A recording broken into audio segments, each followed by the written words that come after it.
बोली नर नारायण भगवान की जय। और अगला अवतार भगवान का कपिल अवतार। ये कपिल अवतार क्या है?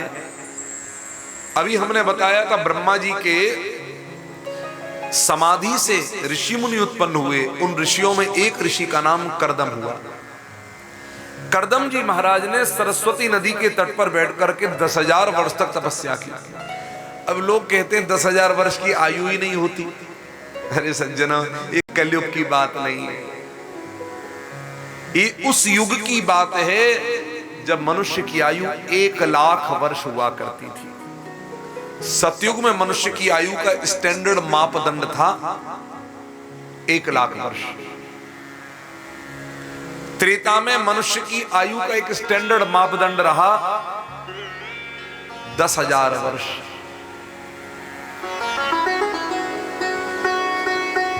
द्वापर में मनुष्यों की आयु का मापदंड रहा 1,000 वर्ष। और कलयुग में मनुष्यों की आयु का स्टैंडर्ड मापदंड है 100 वर्ष। आप समझ गए बात हमारी? अब कोई 100 वर्ष से ऊपर जिए तो समझना बोनस जी रहा है। और आज भी है एक ऐसे व्यक्ति, एक ऐसे महापुरुष जो वाराणसी में रहते हैं और अभी संभवतः पिछले वर्ष अथवा उससे पिछले वर्ष उनको राष्ट्रपति पुरस्कार भी मिला है। संभवतः शिव करके उनका एक नाम है और 125 वर्ष की आयु उनकी। आपने सुना नहीं सुना? तो अब आप खुद अंदाजा लगा लीजिए भगवान राम ने कितने वर्ष राज्य किया पता है आपको? 11,000 वर्ष। 10 वर्ष सहस्राणि 10 वर्ष शतानि च रामो राज्यमुपाश्रित्वा ब्रह्मलोकं प्रयच्छति। 11,000 वर्ष। नारायण तो उन्हीं ऋषि करदम ने 10,000 वर्ष तपस्या करके भगवान का दर्शन किया और भगवान से ये वरदान पाया कि मैं विवाह करना चाहता हूं। भगवान बहुत हंसे। उनके हंसने से भगवान के आंखों से प्रसन्नता में, हंसी में एक अश्रु बिंदु निकला और वो धरती पर गिरा। उससे एक सरोवर का निर्माण हुआ। उस सरोवर का नाम बिंदु सरोवर। गुजरात में सिद्धपुर में ये सरोवर आज भी है। करदम जी ने पूछा आप इतना हंसे क्यों? बोले विवाह का काम जो एक वामन कर देता है, एक नाई कर देता है, और कलयुग में तो महाराज marriage.com न जाने कौन कौन सी वेबसाइट होंगी जो ये विवाह का काम करवा देंगी, ब्रोकरेज होंगे, एजेंट होंगे, और तुमने 10,000 साल तपस्या करके ये वरदान चाहा।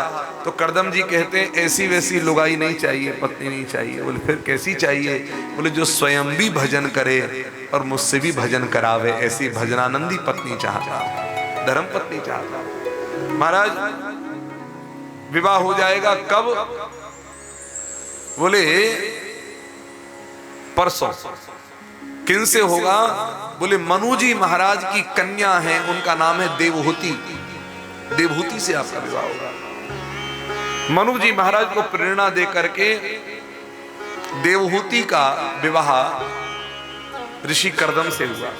पहले विवाह करते समय घर नहीं देखते थे। बहुत महल बना है, 50 करोड़ का है कि 100 करोड़ का है कि 500 करोड़ का ना। पहले घर नहीं देखा जाता था, वर देखा जाता था। आज वर से पहले घर देखते हैं, और पहले घर से पहले वर देखते थे। और मैं निवेदन करूं, अगर वर योग्य है तो न जाने कितने घर बनवा देगा, और यदि वर योग्य नहीं है तो बने बनाए महल को भी शमशान बनाने में देर न लगाएगा। इसलिए निवेदन है, अपनी बिटिया जिसको प्राणों से भी ज्यादा चाहते हो, उसके विवाह करने के लिए पहली प्रायोरिटी रखो। हम वर देखेंगे, वर कैसा है, पीने खाने वाला तो नहीं। सबसे पहले तो यही देखो। आज के समय पर ये जो पीने खाने वाला, मैं एक निवेदन और कर दूं, न जाने क्यों भीतर भीतर से निकल निकल के आता है, यहीं अटके रह जा रहे हैं लोग। वामपंथियों ने, विधर्मियों ने एक दुष्प्रचार किया। दुष्प्रचार क्या किया कि देवता भी तो शराब पीते हैं, सोमरस पान करते हैं। मैं निवेदन कर दूं, सोमरस मदिरा नहीं है। सबसे पहली बात, सोमरस मदिरा नहीं है। फिर सोमरस है क्या, आप नोट कर लें। सोमरस, सोमलता नाम करके एक लता है जिसमें शुक्ल पक्ष में पत्ते बढ़ते हैं और कृष्ण पक्ष में पत्ते झड़ते हैं। आज के समय ये बहुत दुर्लभ हो रखी है लता। इन्हीं पत्तों का, सोमलता के पत्तों का अर्क रस निकाल करके और विधि विधान पूर्वक देवताओं को पिलाया जाता है, जिसका नाम सोमरस है। और इसका वर्णन श्लोकों के सहित प्रमाण देखना हो तो साधक संजीवनी नामक एक ग्रंथ है, गीता प्रेस गोरखपुर के द्वारा छपा हुआ। उसमें 9वें अध्याय का 21वां श्लोक, जिसमें कि सोमपा पूत पापा, त्रैविद्या सोमपा पूत पापा, ये श्लोक है। वहां सोमपा पे स्टार लगा हुआ है और नीचे उसकी टिप्पणी है और श्लोक भी है और उसका अर्थ भी है। ये आप पढ़ लेंगे तो आपको पता लग जाएगा कि ये सोमरस मदिरा नहीं है, बल्कि वो औषधि है जिसके अर्क को, जिसके रस को पी करके देवताओं के शरीर की हड्डियां वज्र की बनती हैं, क्योंकि इनको दानवी शक्तियों से युद्ध करना पड़ता है, इनको दैत्य आसुरी शक्तियों से युद्ध करना पड़ता है। इसलिए इनके देह को भी मजबूत बनाने के लिए ये उपक्रम किया जाता है। नारायण, इसलिए जो चित्रण दिखाए जाते हैं चित्र में, चलचित्र में, ये चित्रण वास्तविकता में यथार्थ नहीं है, ये तो लोगों को भ्रमित करने के लिए किया जाता है। तो भगवान कर्दम का विवाह, ऋषि कर्दम का विवाह देवहूति के साथ हुआ और इनके द्वारा 9 कन्या उत्पन्न हुई। 9 कन्या। समय आया, तिथि वार योग नक्षत्र सब अनुकूल हुआ। 9 कन्याओं के बाद में इन्हीं देवी के गर्भ से, क्योंकि भगवान से इन्होंने पूर्व में वरदान पा लिया था कि आप जैसा पुत्र भी आ जावे घर में जन्म लेकर, तो भगवान ने वचन दिया था, मेरे जैसा पुत्र तो संसार में कोई है नहीं, लेकिन तुम्हारे जैसा पिता भी मुझे नहीं मिलेगा, इसलिए तुम्हारे घर में मैं ही पुत्र बन के जन्म लेकर आऊंगा। और समय आया, तिथि वार योग नक्षत्र सब अनुकूल हुए। देवहूति के गर्भ को, मातृत्व को धन्य करते हुए कर्दम ऋषि की संतति के रूप में भगवान कपिल का अवतार हुआ। देवता पुष्पों की वृष्टि जयकार करते हैं, कपिल भगवान की जय। इन कपिल का अर्थ है कम आत्म सुखम पी पिबती इति कपि सौ चासौ लाती ददाती इति कपिलः, जो स्वयं आत्म सुख का पान करते हैं और अपने सानिध्य में, अपनी शरणागति में आए हुए भक्तों को भी उसी आत्म सुख का पान कराते हैं, उनका नाम कपिल है। सज्जनों, जो स्वयं आनंद में होगा वो किसी को आनंद दे सकता है। जो स्वयं उदास है, स्वयं दुखी है, स्वयं रो रहा है, वो किसी को मुस्कुराहट कैसे देगा? हवाई जहाज में जब कभी भी हम लोग जाते हैं, यात्रा करते हैं, तो वहां पर एयर होस्टेस एक बात बोलती है, हवा का दबाव कम होने पर ऑक्सीजन मास्क अपने आप नीचे उतर कर आ जाएगा, पहले अपने मुंह पर लगाइए फिर औरों की सहायता कीजिए। ये पहले अपने मुंह पर लगाइए फिर औरों की सहायता कीजिए। इसका अर्थ क्या है? आप दुनिया को सुखी करना चाहते हैं तो पहले खुद सुखी हो जाइए, तब आप दुनिया को सुखी कर सकते हैं। पर आप खुद सुखी नहीं हो सकते, खुद आनंद में निष्ठ नहीं हो सकते, तो दुनिया को आनंद कैसे देंगे? अच्छा चलिए ये बताइए, कोई माता पिता अपने बच्चों को दुख देना चाहते हैं? है कोई? लेकिन हमने कई बच्चों के मुख से सुना है, तो क्या हम तंग आ गए अपने माँ बाप से, दुखी करके रख दिया है। सुना है कि नहीं सुना? अब माता पिता दुखी करना नहीं चाहते, लेकिन फिर भी बच्चे दुखी हो रहे हैं। और हमने, अच्छा कोई बच्चा अपने माता पिता को दुख देना चाहेगा जबरदस्ती? लेकिन माता पिता भी रोते हुए कहते हैं बच्चों ने जीवन नरक बना दिया, गुरुजी पाल पोस करके बड़ा किया था, आज आंख दिखाकर तो बच्चे बात करते हैं। जिस गोद में आंख खोली थी आज उसको आंख दिखाकर बैठते नहीं है पास, समय नहीं। सज्जनों, न बच्चे चाहते हैं माता पिता को दुखी करना, न माता पिता चाह रहे हैं बच्चों को दुखी करना, लेकिन दोनों एक दूसरे को सुखी नहीं कर पा रहे हैं। क्यों? बोले क्योंकि दोनों ही के पास में सुख का खजाना नहीं है। हर कोई दुखी, हर कोई दुखी।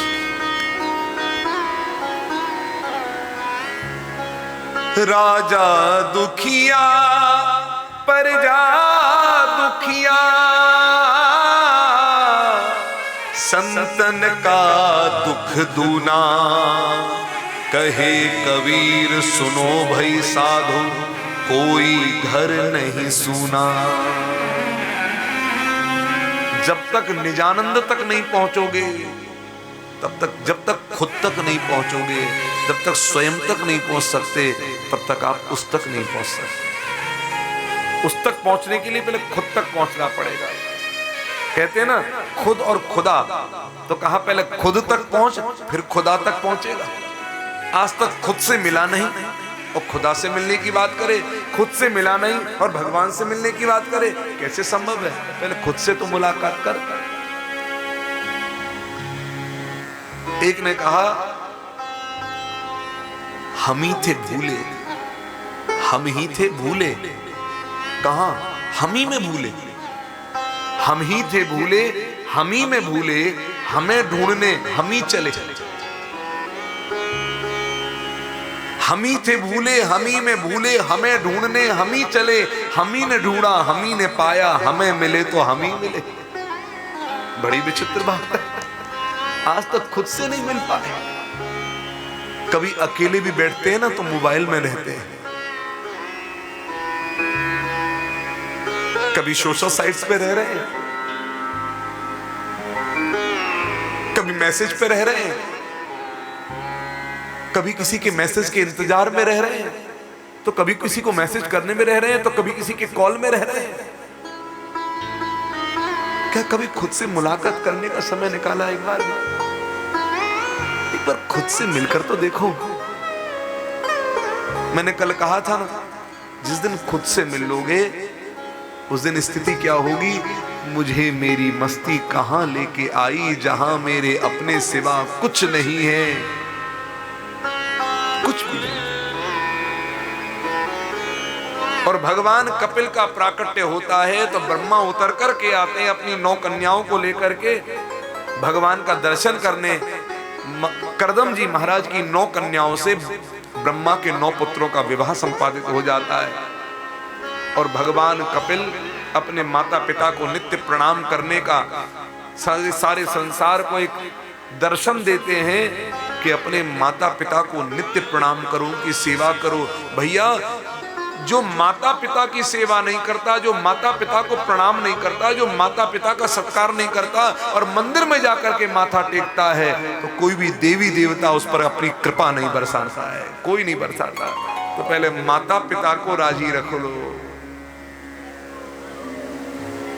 भैया, हमने नहीं देखा राम को, हमने नहीं देखा कृष्ण को, लेकिन हमने माता पिता तो देखे। चलते फिरते देवी देवताएं माता पिता, याद रखना। चलती चक्की पूज ले, यही सयानो काम, जितनी पूजे आत्मा उतने सालेग्राम।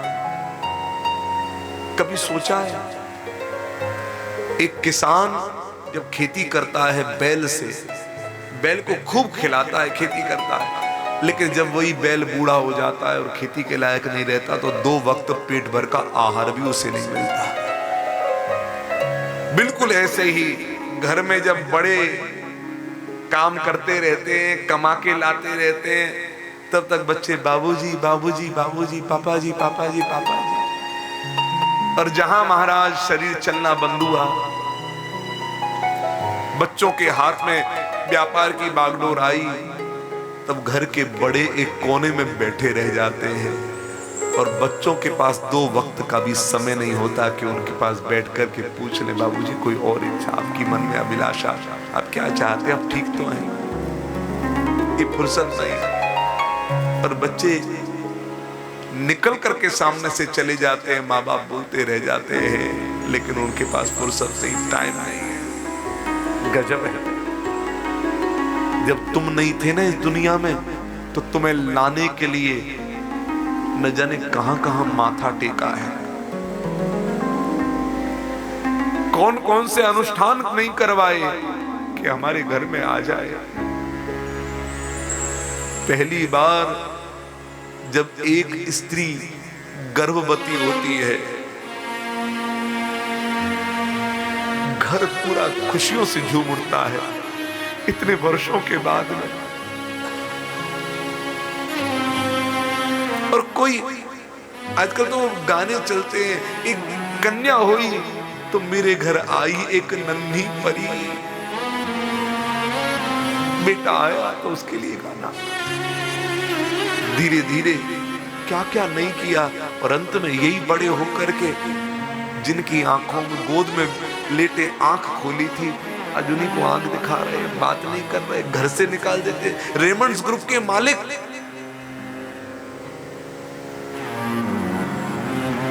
जिस बाप ने अपने बच्चे के ब्याह में 400 करोड़ लगाए, साहब कमाल कर दिया। वो बाप मरा तो बच्चों पे फुर्सत नहीं थी आने की। किसके लिए? सज्जनों, एक मां जिसके मरे हुए हाड़ भी बच्चे की मंगल कामना करते हैं, मरे हुए हाड़।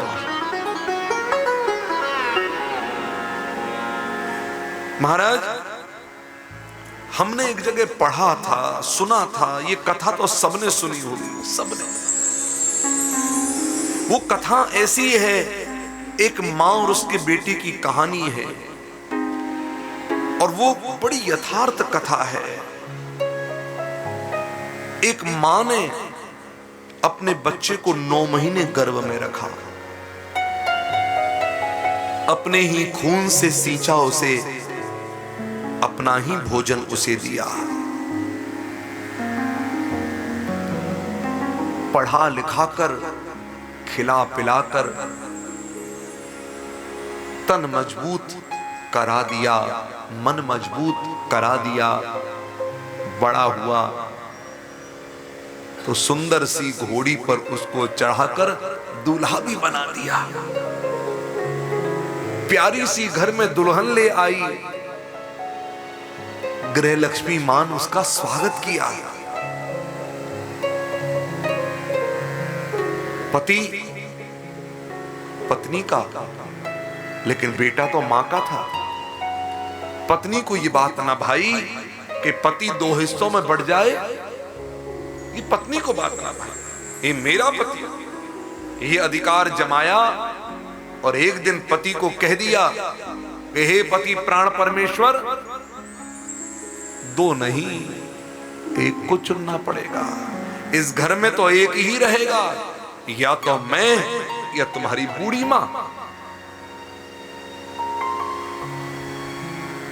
जवानी की अंधी दौड़ में अंधा बना हुआ बेटा, उसने मां से कहा, मां तेरे लिए एक बगल का घर कर देता हूं, तू उसमें रह ले। घर में रोज के कलेश से बढ़िया है एक बगल में घर। मां ने कहा, तेरे बाप नहीं, तेरा पिता नहीं, तू जहां रखेगा रह ले। ठीक है। मां पहुंच गई बगल घर में। बेटा दफ्तर जाता, प्रणाम करता, लौट कर आता तो प्रणाम करके घर में आता इधर। पत्नी ने एक दिन पूछा, आज देर कैसे हो गई? दफ्तर से देर से चला था। दफ्तर से देर से चले थे कि मां से मिलकर आ रहे हो? सुनो, हाथ न लगाना आज के बाद मुझे। अरे ऐसे क्यों कहती है ना? मुझसे प्यार करते हो? बहुत प्यार करता हूं। कितना प्यार करते हो? बहुत करता हूं। कोई आज प्यार की परीक्षा हो जाए। क्या, कैसी परीक्षा? मुझसे प्यार करते हो तो एक दिन तो मरना बूढ़ी मां को भी है। आज अपनी मां का हृदय लेकर के आओ मेरे पास, देखूं कितना प्यार करते हो। पागल हो गई, ये पगला गई, ये क्या कह रही है? हिल गए ना सुनते ही। ये प्यार नहीं है, केवल आपके शब्द हैं। तू ऐसे मत कहे। नहीं नहीं, अगर प्यार करते हो मुझे छूना नहीं, मैं घर से सामान लेकर जा रही हूं अभी। तू ऐसा मत कहे। पत्नी के प्यार में अंधा बना हुआ पति आज कांपते हुए हाथ में खंजर लिया हुआ चल पड़ा, मैं आ रहा हूं अभी, ये तेरी ख्वाहिश पूरी करूंगा। कुंडी खटखटाई, माँ ने देखा अब कौन आया होगा। जो खटखटाई कुंडी तो दरवाजा खोला माँ ने, बेटा सामने खड़ा। माँ देख करके आंखें चमक उठी माँ की। बेटा तू फिर आया, आजा। पता नहीं तेरी बहुत याद आ रही थी, मैंने कुछ खाया भी नहीं अभी, आजा आजा अंदर आ। कांपते हुए पांव आगे बढ़ रहे थे, माँ लेकर के आ रही थी, एक हाथ पीछे था। माँ बैठी भोजन कराने की थाली लेकर के चौका से, और जो लाई बेटे के लिए, तेरे लिए गाजर का हलवा मैंने बनाया है। थाली रखी थी सामने, और माँ थाली की ओर देख करके ग्रास लेकर के बेटे की ओर हाथ करती, उससे पहले तो बेटे ने तुरंत माँ की छाती पे खंजर भोंक दिया और कहा माँ मुझे माफ करना। और लेकर के महाराज माँ के अंदर के छाती के दिल को निकाल कर चला। और जैसे ही चला, सामने था देहरी का पत्थर, उससे पांव टकराया, गिर पड़ा। मां का हृदय हाथ से छूट गया, टुकड़ों टुकड़ों में टूट गया। हर एक टुकड़े से केवल एक आवाज आई, बेटा चोट तो नहीं लग गई तुझे? बेटा चोट तो नहीं लग गई तुझे? अरे तू है बेटा, मैं हूं मां, क्यों तूने रंगे मेरे खून से अपने हाथ? एक बार कहता मां तेरा दिल चाहिए तो पूरी करती तेरी बात, पर तूने क्यों रंगे अपने मेरे खून से अपने यहां? बेटा तू जुग जुग जी और सुखी रहे अपने जीवन में। आवाज शांत हो गई। बेटा मां मां करके चिल्लाता रहा, लेकिन अब मां तो पास नहीं थी, वो दूर चली रही। अब रहा केवल उसके जीवन में एक सन्नाटा, एक खामोशी, एक पीड़ा, एक दर्द, और पूरी जिंदगी भर का एक बोझ, जिसको लेकर के ये मर मर के जी रहा है। सज्जनों, मां के मरे हुए हाड़ भी बच्चे की मंगल कामना करते, याद रखना, मरे हुए हाड़। इसलिए निवेदन मेरा आपसे, सब कुछ भूल जाना, मां बाप को मत भूलना। भूलो सभी को तुम मगर माँ बाप को भूलो नहीं। भूलो सभी को तुम मगर माँ बाप को भूलो नहीं। उपकार अगणित है, कभी इस बात को भूलो नहीं। उपकार अगणित है, कई इस बात को भूलो नहीं। क्या क्या किया इनने तुम्हारे जन्म के खातिर, अरे क्या क्या किया इनने तुम्हारे जन्म के खातिर, अरे अमृत दिया तुमको जहर उनके लिए उगलो नहीं, भूलो सभी को तुम गए माँ बाप को भूलो। और जो धन कमाने की अंधी दौड़ में माँ को प्रणाम तक नहीं कर पाते, पिता को प्रणाम नहीं कर पाते, बैठ नहीं पाते, उनके लिए एक बात कहते, धन तो मिलेगा फिर मगर माँ बाप क्या मिल पाएंगे। धन तो मिलेगा फिर मगर माँ बाप क्या मिल पाएंगे। नित चरण रज को माथ लेना तुम कभी भूलो नहीं, भूलो सभी को तुम गए माँ बाप को भूलो नहीं। महाराज भगवान कपिल ने अपने माता पिता को नित्य प्रणाम करके सारे संसार को दर्शन दिया कि दुनिया में परमात्मा भी जन्म लेकर अगर आता है तो माता पिता के चरणों की नित्य वंदना करने का काम करता है। नित्यम पादाभिवंदनात्, प्रातः काल उठ के रघुनाथा, मातु पिता गुरु नावहि माथा।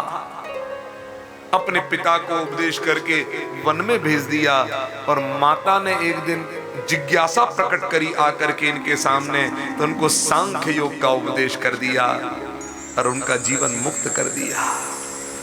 माँ को आज ऐसा सांख्य योग का मतलब क्या हुआ? एक ताला है, चाबी बंद करने की और खोलने की एक ही है जिसकी, बस ये मन रूपी ताला संसार की ओर घुमा दोगे आसक्ति को तो बंद जाओगे, और संतों की ओर घुमा दोगे तो मुक्त हो जाओगे। सत्संग जीवन में मुक्ति देता है। सत्संगत्वे निस्संगत्वम, निस्संगत्वे निर्मोहत्वम, निर्मोहत्वे निश्चल तत्व, निश्चल तत्वे जीवन मुक्त। माता ने कहा, देवहूति ने, पुत्र मैंने तुझे पहचान लिया। मां क्या पहचाना, क्या जाना? बोले प्रलय के समय पर वट के पत्ता पर जो अपने पांव का अंगूठा चूसता है वो बाल मुकुंद तू ही है। करार विंदे न पदार विंदम मुखार विंदे विनिवेशयंतम वटस्य पत्तस्य पुटे शयानम बालम मुकुंदम मनसा स्मरामि। पहचान गई। 3 परिक्रमा भगवान ने करी, मां की प्रणाम करके भगवान चले गए। गंगा सागर में आज भी भगवान कपिल विराजमान है और माता देवहूति नेत्र बंद करके बैठी हैं। ध्यान करते करते शरीर से एक जल की धारा प्रकट हुई। वो जल की धारा एक नदी रूप में परिणित हो गई। उस नदी का नाम देवहूति नदी। शाहपुर जिला हरदोई वहां से बह करके यह आज भी निकल रही है, देवहूति नदी। बोलिए भक्त वत्सल भगवान की जय। और अगला अवतार भगवान का दत्तात्रेय अवतार है। ब्रह्मा विष्णु शंकर तीनों ही अनुसूया के पुत्र बन करके आए। इनका मंत्र है हरिओम तत्सत जय गुरुदत्त। बोलिए दत्तात्रेय भगवान की जय। जिन्होंने प्रहलाद को भी उपदेश किया वो दत्तात्रेय। फिर अगला अवतार भगवान का यज्ञ अवतार है। आज जो यज्ञ होते हैं यज्ञ नारायण कहते हैं। यज्ञ नारायण यज्ञ भगवान का अवतार है। बोलिए यज्ञ नारायण भगवान की जय। और उसके बाद में अगला अवतार भगवान का ऋषभदेव अवतार है। जैन पंथ की स्थापना करने वाले आदिनाथ भगवान ऋषभदेव श्रीमद् भागवत में नारायण के 24 अवतारों में और महाराज 8वें नंबर के अवतार हैं। आदिनाथ भगवान ऋषभ देव की जय। और अगला अवतार भगवान का प्रथु अवतार है, जिन्होंने नागरीय व्यवस्था का विभाजन किया। ये खेती की परंपरा, कृषि परंपरा, ये नगरों के विभाजन ये भगवान प्रथु ने किया। बोले प्रथु जी महाराज की जय। अगला अवतार भगवान का मत्स्य अवतार है। मछली बनकर के भगवान आए हैं और सत्यव्रत की रक्षा करी है। कच्छप बनकर के भगवान ने समुद्र मंथन के समय पर्वत को अपनी पीठ पर धारण किया है। बोली मत्स्य कच्छप भगवान की जय। अगला अवतार भगवान का धन्वंतरी है। धन्वंतरी भगवान के अवतार पर ही लोग धन त्रयोदशी के नाम पर अपने पति से खूब सोना कम खरीदवाते हैं। हाँ महाराज, सोना हकीकत में ये कोई कुबेर की उत्पत्ति नहीं हुई है। ये धन त्रयोदशी भगवान धन्वंतरी जो आयुर्वेद के प्रवर्तक हुए हैं उनके अवतार की तिथि है। इस दिन आरोग्य बढ़िया हो तो थोड़ा सा और वर्जिश करनी चाहिए। ये सोना खरीदने का मतलब क्या है? ये तो महाराज बड़े बड़े चल गए, मार्केटिंग हुई है सारी की सारी, बहुत जबरदस्त मार्केटिंग है। इस दिन भगवान धन्वंतरी प्रकट होकर के आए। मैं एक निवेदन और करूं, धन्वंतरी भगवान से पूछा गया कि आप किसी को कोई औषधि देते हो तो उस रोगी का रोग दूर हो जाता है, ऐसा क्या है? तो एक निवेदन करता हूं, जितनी औषधियां आज निर्माण हो रही हैं हकीकत में वो शास्त्रीय विधि से नहीं हो रही। क्यों? शास्त्रों में औषधियों को प्राप्त करने की भी तिथि और मंत्र हैं। किन किन तिथियों पर किन मंत्रों के द्वारा किस विधि से औषधि प्राप्त की जाए। जब हम विधि पूर्वक उसकी तिथि पर और जब हम औषधियों को प्राप्त करते हैं और जब उनको विधि प्रयोग में लाते हैं तब उसका लाभ अलग होता है। तो धन्वंतरी जी से पूछा कि आपकी औषधि लाभ कैसे करती है, क्या बात है? और भी लोग निर्माण करते हैं। तो उन्होंने कहा मैं औषधि देते समय 3 मंत्र 3 नाम लेता हूं। कौन सा 3 नाम है? अच्युताय नमः, अनंताय नमः, गोविंदाय नमः। ये 3 नाम लेकर के आप औषधि खाइए। अगर आपको खाना ही है औषधि तो ये 3 नाम लीजिए, हाथ में रखिए औषधि, अच्युताय नमः, अनंताय नमः, गोविंदाय नमः। और आपको एक नाम लेना हो तो कहिए अच्युतानंत गोविंदाय नमः। इससे क्या होगा? रोगी का रोग दूर हो जाएगा। अच्युतानंत गोविंद नामोच्चारण भेषजात नश्यन्ति सकला रोगा सत्यम सत्यम बदाम्यहम। भगवान धन्वंतरी ये कह रहे हैं। निष्ठा पूर्वक लीजिए, विश्वास पूर्वक लीजिए। बोले धन्वंतरी भगवान की जय। और आपको यदि साउंड एनर्जी के बारे में थोड़ा सा विज्ञान जानना है तो आज अपने गूगल में या यूट्यूब में आप डाल लीजिएगा, महामृत्युंजय मंत्र का प्रयोग राम मनोहर लोहिया हॉस्पिटल दिल्ली में किया गया। महामृत्युंजय मंत्र का 40 पेशेंट्स में से 20 पेशेंट के ऊपर किया गया। मेडिकेशन 40 के ऊपर एक जैसा चल रहा है, लेकिन जिनके साथ महामृत्युंजय मंत्र प्रयोग किया जा रहा है उनके स्वास्थ्य में विशेष लाभ प्राप्त होता हुआ दिखाई दे रहा है। कोमा के पेशेंट्स आप लोगों ने देखा है किसी ने? चलो एक बार हाथ तो ऊपर कर दो, हमारा समर्थन हो जाएगा।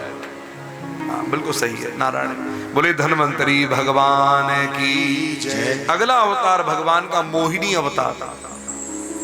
अमृत का विभाजन किया, सारे संसार को मोहित करने वाली। बोली मोहिनी भगवान की जय। फिर प्रहलाद की रक्षा करने के लिए कृपा करते हुए भगवान नरसिंह आए।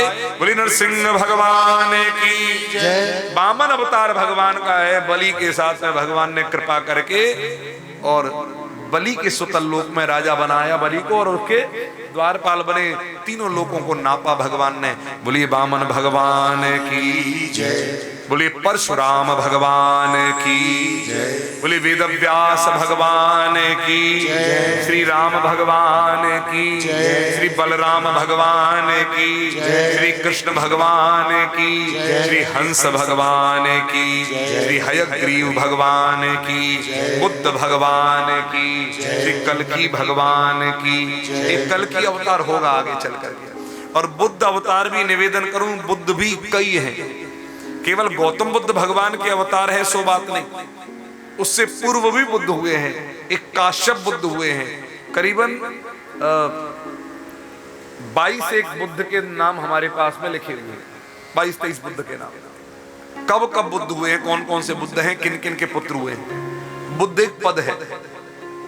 तो भागवत में जिन बुद्ध की चर्चा है वो काश्यप बुद्ध, वो गौतम बुद्ध नहीं, याद रखिएगा।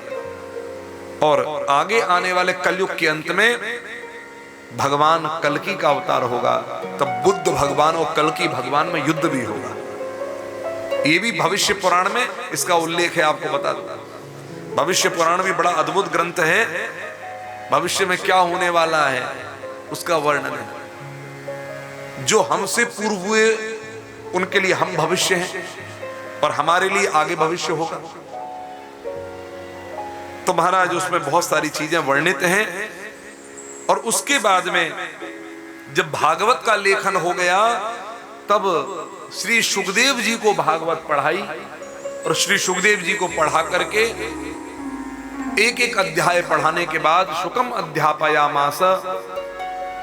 इधर भयंकर युद्ध होता है महाभारत का, जिसमें अंततोगत्वा भीम के द्वारा और दुर्योधन की जंघा टूटती है और दुर्योधन धराशायी होकर के गिरता है। मरने से पहले अश्वत्थामा को कह करके पांडवों को मरवाना चाहता है, लेकिन अश्वत्थामा के हाथों पांडवों के 5 बच्चे मरते हैं। अर्जुन प्रतिज्ञा करता है कि मेरे बच्चों को मारने वाले अश्वत्थामा का वध मैं करूंगा। ब्रह्मास्त्र अश्वत्थामा के द्वारा छोड़ा जाता है। अर्जुन भी कृष्ण की शरण लेकर ब्रह्मास्त्र छोड़ते हैं और अंत में अश्वत्थामा को पकड़ कर लाते हैं। लेकिन विचार क्या करते हैं, अब अर्जुन के विचार बदल गए। अर्जुन अश्वत्थामा को मारना नहीं चाहते। अब अर्जुन का विचार बदल गया। क्यों? अर्जुन धर्मात्मा है और भगवान ने अर्जुन की परीक्षा ली। अर्जुन को कहा मार दे अश्वत्थामा को, इसने तेरे बच्चों को मारा है। लेकिन अर्जुन नहीं मारता। नैच्छत् हन्तुम गुरुसुतम यद्यप्यात्महनम महान। महाराज नैच्छत् हन्तुम, इच्छा नहीं है बिल्कुल मारने की। क्यों नहीं मारने की इच्छा है? क्योंकि मेरे गुरु का पुत्र है। गुरुसुतम, यद्यपि इसने हमारे बच्चों को मारा है, महान पाप किया है, लेकिन उसके बाद भी भगवान की बात नहीं मान रहे। तो भगवान ने क्या किया, इनकी परीक्षा ली है। देखो अर्जुन के भीतर धर्म है या नहीं, क्योंकि धर्म की परीक्षा, सबसे बड़ी परीक्षा कठिन परिस्थिति में होती है। सामान्य रूप से आप अपने माता पिता का आदर करते हैं, लेकिन जब क्रोध आता है तब क्या करते हैं? तब आप गुस्सा करते हैं, तब आप चिल्लाते हैं। इसका मतलब ऐसी अवस्था में आपका धर्म छूट रहा है। आप समझ रहे बात को?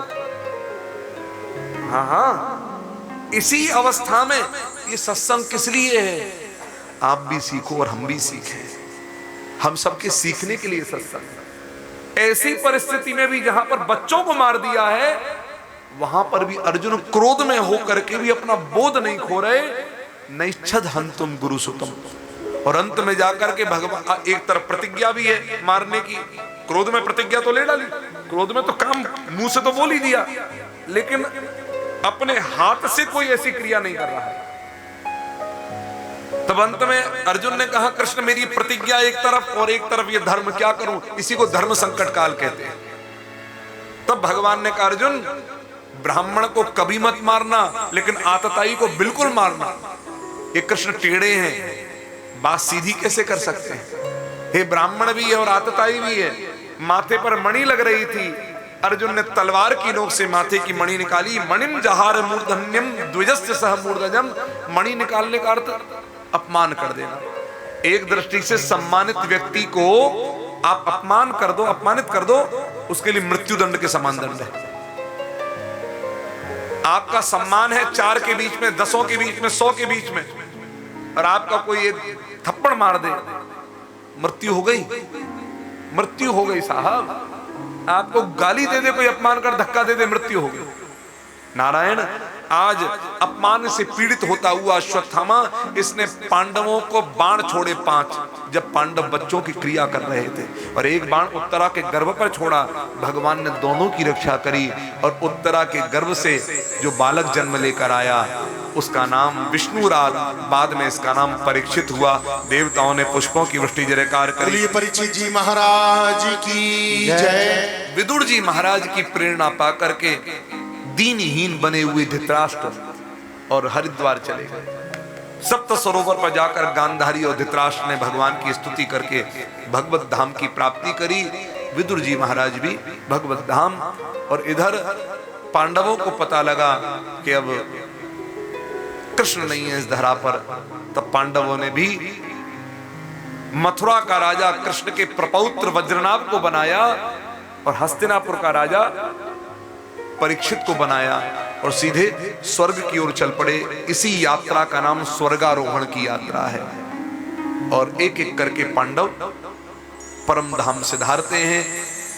परीक्षित का विवाह इरावती नाम करके कन्या से होता है, जन्मेजय आदि संतान उत्पन्न होती हैं। और उसके पश्चात में कलयुग आ चुका है, बैल को पीड़ा दे रहा है और गाय रो रही है। कलयुग को सावधान किया 4 भागों में।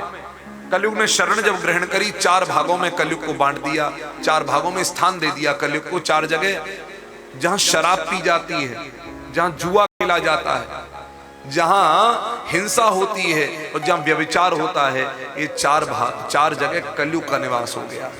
और 5वां स्थान और दिया कलयुग के आग्रह करने पर, सोना। लेकिन ये सोने का अर्थ यहां पर दूसरा है। क्या है? केवल गोल्ड नहीं, सोने का अर्थ है अधर्म, अनीति, अन्याय के द्वारा कमाई गई संपत्ति, उसमें कलयुग रहेगा। राजा परीक्षित के मुकुट में कलयुग ने प्रवेश किया।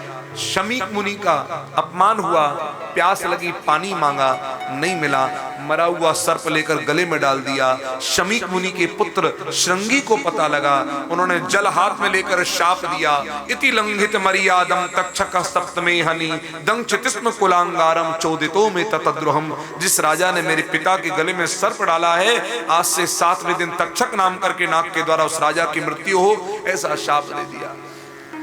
जाकर के महाराज पिता को समाधि छूटी पिता की, तब सारी बात पता लगी।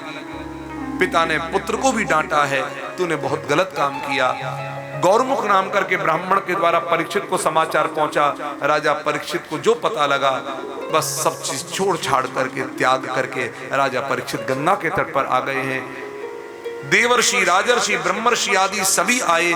सबसे राजा परीक्षित ने प्रणाम करते हुए, कृतज्ञता अर्पित करते हुए एक ही प्रश्न किया कि मरने वाले प्राणी को क्या करना चाहिए, उसके लिए कौन सा साधन है जिससे उसका कल्याण हो। तो महाराज किसी ने कहा गंगा नहाओ, किसी ने कहा यमुना नहाओ, किसी ने कहा उपवास करो, किसी ने कहा ये व्रत करो। जब शांति नहीं मिली मन में, तब अंत में जाकर भगवान श्री कृष्ण का स्मरण किया और कहा, हे कृष्ण, मां के गर्भ में जब मैं था तो एक ब्राह्मण ने बाण चलाया था, अग्नि बाण, और आपने रक्षा करी थी। आज एक ब्राह्मण ने शाप देकर अपना वाणी बाण चलाया है, क्या आप रक्षा करने नहीं आएंगे? जो आर्त पुकार करी है, सभी के देखते देखते स्वयं नंद नंदन भगवान श्री कृष्ण ही व्यास नंदन श्री सुखदेव का रूप लेकर प्रकट होकर के आते हैं। देवता पुष्पों की वृष्टि जयकार करते हैं। बोलिए श्री सुखदेव भगवान की जय। जय हो, जय हो, जय हो, जय हो। तत्रा भवद भगवान व्यास पुत्रो यद्रक्षया गामट मानो नपेक्ष अलक्ष्य लिंगो निज लाभ तुष्टो व्रतश्च बालैरवधूत वेशः। राजा परीक्षित ने प्रणाम करके प्रश्न किए, क्या मरने वाले प्राणी को, जिसकी मृत्यु 7 दिन में होने वाली हो, ऐसे प्राणी को क्या करना चाहिए, क्या नहीं करना चाहिए, किसका जप करना चाहिए, किसका जप नहीं करना चाहिए, क्या करना चाहिए, क्या नहीं करना चाहिए। पुरुषस्य हे यत्कार्यं म्रियमाणस्य सर्वथा यत् श्रोतव्यम् अथो जप्यम् यत् कर्तव्यम् मे प्रभु स्मर्तव्यम् भजनीयम् वा ब्रूहि यद्वापि पर्ययम्। इतने प्रश्न कर दिए, झड़ी लगा दी प्रश्न की। क्यों? इनकी कमर में लंगोटी भी नहीं है।